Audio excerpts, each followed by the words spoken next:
महर्षि वाल्मीकि जी ने रामायण की रचना की है और इस वाल्मीकि रामायण के अयोध्या कांड का हम सभी स्वाध्याय कर रहे हैं।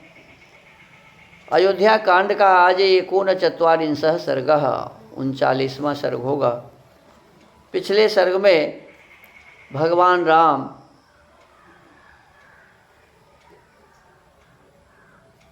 बिल्कुल निश्चय कर चुके हैं कि अब मुझे जंगल जाना है और अंत में अपने पिताजी से कहते हैं कि पिताजी मैं तो जा रहा हूँ, लेकिन आप मेरी माँ का ठीक से ध्यान रखिएगा, क्योंकि वो तपस्विनी है।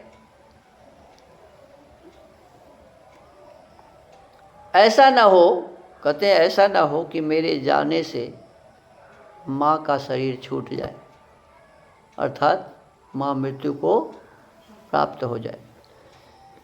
इंद्र के समान तेजस्वी महाराज ये निरंतर अपने बिछड़े हुए बेटे को देखने के लिए उत्सुक रहेंगी, मुझे देखने के लिए उत्सुक रहेंगी। कहीं ऐसा न हो मेरे वन में रहते समय ये शोक से कातर हो अपने प्राणों को त्याग करके यमलोक को चली जाए। तो आप इसका ध्यान रखिएगा, इनका आदर सम्मान करिएगा। अतः आप मेरी माता को सदा ऐसे ही परिस्थिति में रखें जिससे उक्त आशंका के लिए अवकाश न रह जाए। कोई पता ही नहीं था कि माँ तो रहेंगी लेकिन पिताजी ही नहीं रहेंगे। रामस्य तु वचः श्रुत्वा मुनिवेशधरं च तं समीक्ष्य सह भार्याभिः राजा विगत चेतनः। श्री राम की बात सुनकर और उन्हें मुनि वेश धारण किए देख स्त्रियों सहित राजा दशरथ शोक से अचेत हो गए। दुख इतना हुआ फिर वो बेहोश हो गए। स्त्रियां भी बेहोश हो गई। उनकी पत्नी नैनं दुखेन संतप्तः प्रत्यवैक्षत राघवं न चैनमभिसंप्रेक्ष्य प्रत्यभाषत दुर्मदाः। दुख से संतप्त होने के कारण वे श्री राम की ओर भर आंख देख भी न सके। अब जो दुखी हो जाए वो क्या देखेगा, देख भी न सके और देखकर भी मन में दुख होने के कारण उन्हें कुछ उत्तर न दे सके।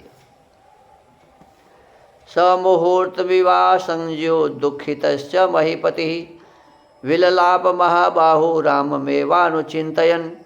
2 घड़ी तक अचेत सा रहने के बाद जब उन्हें होश हुआ तब वे महाबाहु नरेश श्री राम का ही चिंतन करते हुए दुखी होकर विलाप करने लगे, रोने लगे। कौन रोने लगे? दशरथ जी। मन्ये खलु मया पूर्वं विवत्सा बहवः कृताः प्राणिनो हिंसिता वापि तन्मामिदमुपस्थितम्। मालूम होता है मैंने पूर्व जन्म में अवश्य बहुत सी गौओं का उनके बछड़ों से बिछोह कर आया है। क्या कर रहे हैं दशरथ जी? कि मालूम पड़ रहा है कि पिछले जन्म में बहुत सारी गौओं के बच्चों को मैंने उससे अलग कर दिया। तो गाय का बच्चा यदि अलग होता है तो आप लोगों को तो देखा हुआ है, जो अलग करता है उसी को सीधा मारने के लिए दौड़ती है। गौओं का उनके बछड़ों से बिछोह कर आया है अथवा अनेक प्राणियों की हिंसा की है। मैंने बहुत सारे प्राणियों को मारा है, इसी से आज मेरे ऊपर यह संकट आ पड़ा है कि मेरे पुत्र मुझसे दूर हो रहे हैं। एक एक नहीं 2-2 और बहू भी। न त्वेवा नागते काले देहाच्यवति जीवितम् कैकेय्या क्लिश्यमानस्य मृत्युर्मम न विद्यते। समय पूरा हुए बिना किसी के शरीर से प्राण नहीं निकलते। देखो क्या कर रहे हैं, समय पूरा हुए बिना किसी के शरीर से प्राण नहीं निकलते। तभी तो कैकेयी के द्वारा इतना क्लेश पाने पर भी मेरी मृत्यु नहीं हो रही है। बहुत दुखी होकर बोल रहे हैं महाराज दशरथ। योहम पावक संकाशं पश्यामि पुरतः स्थितं विहाय वसने सूक्ष्मे ताप साक्षादमात्मजम। ओह, अपने अग्नि के समान तेजस्वी पुत्र को महीन वस्त्र त्याग कर तपस्वियों के से वलकल वस्त्र धारण किए सामने खड़ा देख रहा हूँ, फिर भी मेरे प्राण निकल नहीं रहे हैं, नहीं निकलते हैं। एकस्याः खलु कैकेय्याः कृतेयं खिद्यते जनः स्वार्थे प्रयतमानायाः संसृत्य निकृतिं त्विमाम्। इस वरदान रूप सठता का आश्रय लेकर अपने स्वार्थ साधन के प्रयत्न में लगी हुई एकमात्र कैकेयी के कारण ये सब लोग महान कष्ट में पड़ गए हैं। एवं उक्त्वा तु वचनं वाष्पेन विहतेन्द्रियः रामेति सकृते वोक्त्वा व्याहर्तुं न शशाकसः। ऐसी बात कहते कहते राजा के नेत्रों में आंसू भर आए, उनकी इंद्रियां शिथिल हो गई और वे एक ही बार हे राम कहकर मूर्छित हो गए, आगे कुछ न बोल सके। हे राम के सिवा और कुछ भी नहीं बोल सके। संज्ञां तु प्रतिलभ्यैव मुहूर्तात् स महीपतिः नेत्राभ्यामश्रुपूर्णाभ्यां सुमंत्रमिदमब्रवीत्। 2 घड़ी बाद होश में आते ही वे महाराज आंसू भरे नेत्रों से देखते हुए सुमंत्र से इस प्रकार बोले, औपवाह्यं रथं युक्त्वा त्वमायाहि हयोत्तमैः प्रापयैनं महाभाग मितो जनपदात् परम।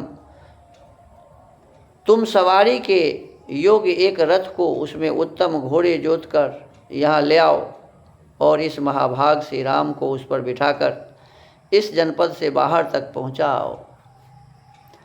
एवं मन्ये गुणवतां गुणानां फलमुच्यते पित्रा मात्रा च यत् साधुर्वीरो निर्वास्यते वनम। अपने श्रेष्ठ वीर पुत्र को स्वयं माता पिता ही जब घर से निकालकर वन में भेज रहे हैं तब ऐसा मालूम होता है कि शास्त्र में गुणवान पुरुषों के गुणों का यही फल बताया जाता है। जिसमें गुण हो जाता है तो गुणवान जो हो गए उसका यही होता है, पुरुषों के गुणों का यही फल बताया जाता है।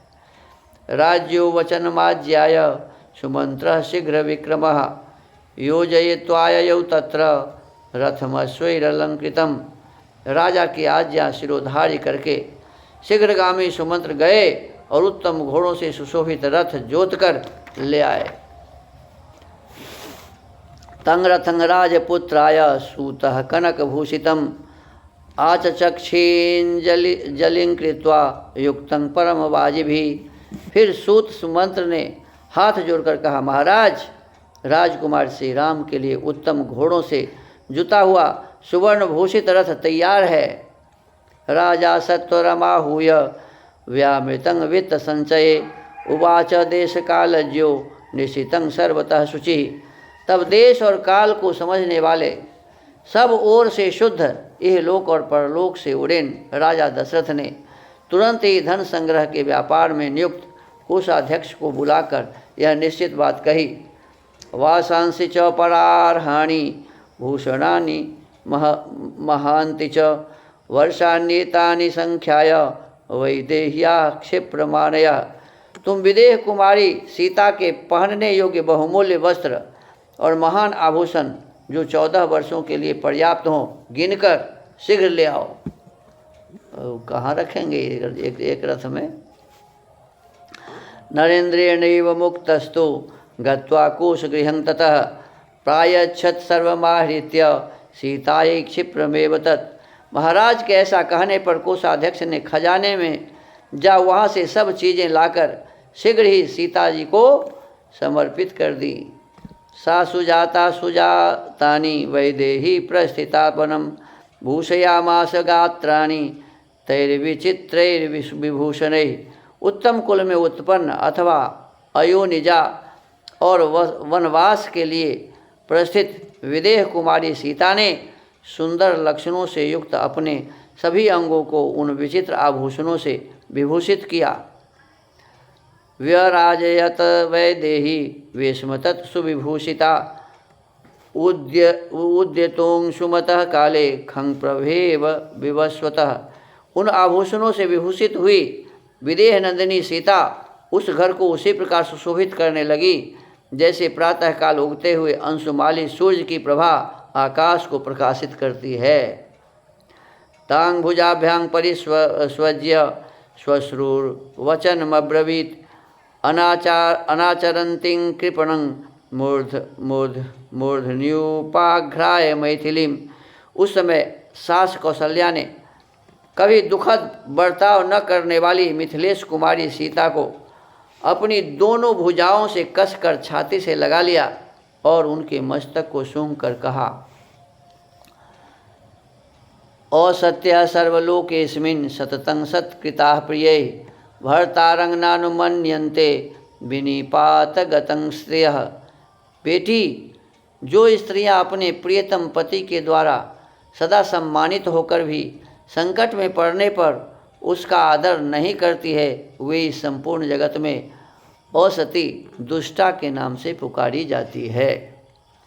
एष स्वभावो नारीणा मनोभूय पुरा सुखम अल्पामप्यापदं प्राप्य दुष्यंती प्रजहत्यपि। दुष्टा स्त्रियों का यह स्वभाव होता है कि पहले तो वे पति के द्वारा यथेष्ट सुख भोगती हैं, परंतु जब वह थोड़ी सी भी विपत्ति में पड़ता है तब उस पर दोषारोपण करती और उसका साथ छोड़ देती हैं। आजकल ज़्यादा इसी प्रकार के। असत्यशीला विकृता दुर्गा अहृदया सदा असत्य पाप संकल्पा क्षणमात्र विरागिनः। जो झूठ बोलने वाली, विकृत चेष्टा करने वाली, दुष्ट पुरुषों से संसर्ग रखने वाली, पति के प्रति सदा हृदयहीनता का परिचय देने वाली, कुलटा पाप के ही मंसूबे बांधने वाली और छोटी सी बात के लिए भी क्षण मात्र में पति की ओर से विरक्त हो जाने वाली हैं, वे सब की सब असती या दुष्टा कही गई हैं। आज तो पति को मारती भी है, बताओ। आज का ज़माना है कि घर वाले को मारती भी है, केस कर देती है, पता नहीं क्या क्या करती है, हत्या भी कर। इस बीच में हुआ ना एक घटना कि अपने पति का ही लोगों को ले गई, विवाह का 10-20 दिन हुआ था और दूसरे राज्य में लेकर के एकांत में ले जा कर के उसकी हत्या कर दी। अब बताओ कितना दुष्टा रही होगी वो। तो इस प्रकार से इसमें कहा कि ये सब दुष्टा का लक्षण है, दुष्टा कही गई है। न कुलंग न कृतं विद्या न दत्तं नापि संग्रह स्त्रीणां गृह्णाति हृदय मनित्य हृदयाहिता। उत्तम कुल, किया हुआ उपकार, विद्या, भूषण आदि का दान और संग्रह, पति के द्वारा अनेक स्नेहपूर्वक अपनाया जाना, यह सब कुछ दुष्टा स्त्रियों के हृदय को नहीं बस में कर पाता है, क्योंकि उनका चित्त अव्यवस्थित होता है। पति कितना भी बढ़िया व्यवहार करे, जो दुष्टा होती है ना महिला, वो अपने पति को दुख देती ही रहती है। तो इस प्रकार से इसमें कौशल्या जी समझा रही हैं अपने बहू को। साध्वीनां तु स्थितानां तु शीले सत्ये श्रुते स्थिते स्त्रीणां पवित्रं परमं पतिरेको विशिष्यते। इसके विपरीत जो सत्य, सदाचार, शास्त्रों की आज्ञा और कुलोचित मर्यादाओं में स्थित रहती हैं, उन साध्वी स्त्रियों के लिए एकमात्र पति ही परम पवित्र एवं सर्वश्रेष्ठ देवता हैं। आज तो क्या बतावें, पहले विदेश में था कि एक एक महिला के 10-10 पति होते थे, अभी भी होता है विदेश में। आज विवाह किसी से करेगी, 10 दिन के बाद किसी और से, 6 महीना के बाद किसी और से, माने जब तक जिंदा रहती है तो 10-20 माने लड़का तो बदल ही देती है विदेश में। और वही काम अब हमारे यहाँ होने लगा है। अब ये भारतीय संस्कृति में भी वो घुस गया है, वो विदेशी संस्कृति, और यहाँ भी महिलाएं इसी प्रकार से कर रही हैं। वो जो दुष्टा वो अपने पति को मारी थी, वो यही कर रही थी, दूसरों के साथ फंसी हुई थी। तो इस प्रकार से बहुत सारी जो दुर्घटनाएं अभी यहाँ हो रही है, सब विदेशी जो दुर्गुण है, उस दुर्गुण को यहाँ की महिलाएं धारण करके अपने पति के साथ न्याय के बदले अन्याय करती है। तो कहते हैं स्त्रियों के लिए एकमात्र पति ही परम पवित्र एवं सर्वश्रेष्ठ देवता है। लेकिन पुरुष के लिए भी यही है, पुरुष को भी अपने पत्नी के प्रति ही सब प्रकार से समर्पित होना चाहिए। केवल लड़की के लिए ही नहीं, पुरुष के लिए भी ये गुण होने चाहिए।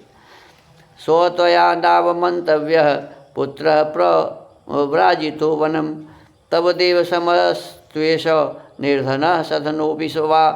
इसलिए तुम मेरे पुत्र श्री राम का, जिन्हें वनवास की आज्ञा मिली है, कभी अनादर न करना। कहते हैं वन में तुम्हें ये सुख नहीं दे पाएंगे, लेकिन इसका मतलब ये ना हो कि उनका अनादर हो। ये निर्धन हो या धनी तुम्हारे लिए देवता के तुल्य है।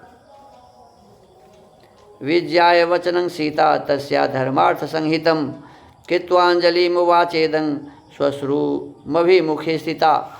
सास के धर्म और अर्थयुक्त वचनों का तात्पर्य भली भांति समझकर उनके सामने खड़ी हुई सीता ने हाथ जोड़कर उनसे इस प्रकार कहा, करिष्ये सर्वमेवाह मार्या यदनुशास्ति माम अभिज्ञास्मि यथा भर्तुर्वर्तितव्यं सुतं च मे। आर्ये, देखो अपने सास को क्या कर रही है, आर्या। क्या कर रही है, आर्या माने श्रेष्ठ। आप मेरे लिए जो कुछ उपदेश दे रही हैं, मैं उसका पूर्ण रूप से पालन करूंगी। स्वामी के साथ कैसा बर्ताव करना चाहिए यह मुझे भली भांति विदित है। कहते मुझे पहले से ही पता है, क्योंकि इस विषय को मैंने पहले से ही सुन रखा है। मैंने अपने नैहर से ही वो ये सब जानती है। न माम सज्जनेन आर्या समानयितुं मर्हति धर्माद विचलितुं नाह मलं चंद्रादिव प्रभा। पूजनीय माता जी, आपको मुझे असती स्त्रियों के समान नहीं मानना चाहिए, क्योंकि जैसे प्रभा चंद्रमा से दूर नहीं हो सकती, उसी प्रकार मैं पतिव्रत धर्म से विचलित नहीं हो सकती। ना तंत्री वाद्यते वीणा ना चक्रु विदिते रथ ना पते सुख मेधेत या स्यादपि शतात्मजा। जैसे बिना तार की वीणा नहीं बज सकती और बिना पहिए का रथ नहीं चल सकता है, उसी प्रकार नारी 100 बेटों की माता होने पर भी बिना पति के सुखी नहीं हो सकती।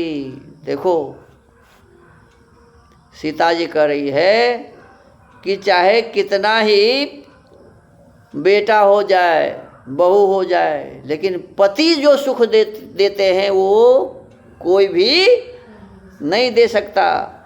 नारी 100 बेटों की माता क्यों न हो जाए, फिर भी पति से जो सुख उसे प्राप्त होता है वो दूसरे से नहीं मिल, बेटा नहीं दे सकता है वह सुख है। और उदाहरण देती है कि तार के बिना बीना नहीं बजती और पहिया के बिना रथ, ऐसे ही पति के बिना पत्नी को सुख दुर्भाग्य है। आजकल की महिलाएं समझ ही नहीं रही है इस बात को। वो तो चाहती रही है कि हमसे कितना ही दूर रहे, हम इसके पास न रहे तो अच्छा है, हमसे ये दूर रहे, इस प्रकार से चाहती रहती है। मितं ददाति ही पिता मितं भ्राता मितं सुतः अमित सितु दातारं भर्तारं का न पूजयेत। पिता, भ्राता और पुत्र ये परिमित सुख प्रदान करते हैं। कहते हैं पिता भी वैसा सुख नहीं दे सकते, भाई भी वैसा सुख नहीं दे सकते, पुत्र भी ये सुख नहीं दे सकते। ये तो परिमित कहते हैं कि थोड़ा सा सुख इनसे मिलता है, परंतु पति अपरिमित सुख का दाता है। उसकी अपरिमित माने अनंत, बहुत है। उसकी सेवा से इहलोक और परलोक दोनों में कल्याण होता है। कहते इस संसार में भी और इस संसार से जब जाएंगे तो परलोक में भी कल्याण होता है। अतः ऐसी कौन स्त्री है जो अपने पति का सत्कार नहीं करेगी? लेकिन बहुत सारे आज की स्त्री है जो अपने पति का सत्कार, पति को पिटाई करती है, हाँ, पता नहीं क्या क्या करती रहती है, गाली गलौज, पता नहीं कौन कौन गाली देती है अपने पति को। तो इस प्रकार की बहुत सारी महिलाएं हैं। अब कहते हैं साहमेवं गता श्रेष्ठा श्रुतधर्म परावरा आर्ये किमवमन्येयं स्त्रिया भर्ता ही दैवतम। आर्ये माने अपने सास को कह रही है, मैंने श्रेष्ठ स्त्रियों, माता आदि के मुख से नारी के सामान्य और विशेष धर्मों का श्रवण किया है। इस प्रकार पतिव्रत का महत्व जानकर भी मैं पति का क्यों अपमान करूंगी? मैं जानती हूँ कि पति ही स्त्री का देवता है, पति ही स्त्री का और पत्नी ही पुरुष का देवी है। सीताया वचनं श्रुत्वा कौसल्या हृदयंगमं शुद्ध सत्वा मुमोचाश्रु सहसा दुख हर्षजम। सीता का यह मनोहर वचन सुनकर शुद्ध अंतःकरण वाली देवी कौशल्या के नेत्रों से सहसा दुख और हर्ष के आंसू बहने लगे। बेटा जा रहा है ये दुख, और मेरी बहू अपने पति का ख्याल रखेगी ये सुख। तांग प्रांजलिरभिप्रेक्ष्य मातृमध्येति सत्कृताम रामः परम धर्मात्मा मातरंग वाक्यमब्रवीत। तब परम धर्मात्मा श्री राम ने माताओं के बीच में अत्यंत सम्मानित होकर खड़ी हुई माता कौशल्या की ओर देख हाथ जोड़कर कहा, अम्ब मा दुखिता भूत्वा पश्येस्त्वं पितरं मम क्षयोपि वनवासस्य क्षिप्रमेव भविष्यति। माँ, इन्हीं के कारण मेरे पुत्र का वनवास हुआ है, ऐसा समझकर तुम मेरे पिताजी की ओर दुखित होकर न देखना। पिताजी के लिए भी कह देते हैं कि माँ ऐसा मत सोचना कि मेरे पति देव ने मेरे बेटे को जंगल भेज दिया है, वनवास की अवधि भी शीघ्र ही समाप्त हो जाएगी। ये 14 वर्ष बीतने में कोई देरी नहीं लगेगी, पिताजी का अपमान नहीं करना। सुप्तायास्ते गमिष्यन्ति नववर्षाणि पंच च समग्रमिह संप्राप्तं मां द्रक्ष्यसि सुहृद्वृतं। ये 14 वर्ष तो तुम्हारे सोते सोते निकल जाएंगे, फिर एक दिन देखोगी कि मैं अपने सुहृदों से घिरा हुआ सीता और लक्ष्मण के साथ संपूर्ण रूप से यहाँ आ पहुँचा हूँ। एतावद् विनीतार्थ मुक्त्वा सौ जननीं वचः त्रयशतशतार्धाहि ददर्शावेक्ष मातरः ताश्चापि सौ तथैवार्ता मातृर्दशरथात्मजः धर्मयुक्तमिदं वाक्यं निजगाद कृतांजलि। माता से इस प्रकार अपना निश्चित अभिप्राय बताकर दशरथ नंदन श्री राम ने अपनी अन्य 350 माताओं की ओर दृष्टिपात किया। देखो कितनी माँ थी? 350 माँ थी दशरथ महाराज की। 3 ही रानियाँ नहीं थी जी, जो साफ साफ लिखा है 350 माँ थी राम की। 350 माताओं की ओर दृष्टिपात किया और उनको भी कौशल्या की ही भांति शोकाकुल पाया। सभी माताजी दुखी थी इनके बन जाने से। तब उन्होंने हाथ जोड़कर उन सब से यह धर्मयुक्त बात कही, संवासात परुषं किंचिर दज्जानादपि यत्कृतं तन्मे समुपजानीत सर्वाश्चा मंत्रयामि वह। माताओं, सदा एक साथ रहने के कारण मैंने जो कुछ कठोर वचन कह दिए हों आप लोगों को, अथवा अनजान में भी मुझसे जो अपराध बन गए हों, उनके लिए आप मुझे क्षमा कर दें। मैं आप सब माताओं से विदा मांगता हूँ। वचनं राघवस्यैतद् धर्मयुक्तं समाहितं शुश्रूषुस्ताः स्त्रियः सर्वा शोकोपहत चेतमसः। राजा दशरथ की उन सभी स्त्रियों ने श्री रघुनाथ जी का यह समाधानकारी धर्मयुक्त वचन सुना। सुनकर उन सब का चित्त शोक से व्याकुल हो गया। जज्येथ तासां संनादः क्रौञ्चीनामिव निःश्वसनः मानवेन्द्रस्य भार्याणामेवं वदति राघवे। श्री राम के ऐसी बात कहते समय महाराज दशरथ की रानियां कुररियों के समान विलाप करने लगी, माने खूब रोने लगी। उनका वह आर्तनाद उस राजभवन में सब और गूंज उठा। मूरज पर्णव मेघ घोषवद दशरथ वेश्म बभूव यत्पुरा विलपित परिदेवनाकुलं व्यसनगतं तदभूत सुदुःखितम्। राजा दशरथ का जो भवन पहले मूरज, प्रणव और मेघ आदि वाद्यों के गंभीर घोष से गूंजता रहता था, वही विलाप और रोदन से व्याप्त हो संकट में पड़कर अत्यंत दुखमय प्रतीत होने लगा। अब आज के इस वाल्मीकि रामायण के स्वाध्याय के क्रम को यहीं विराम देते हैं। ओम।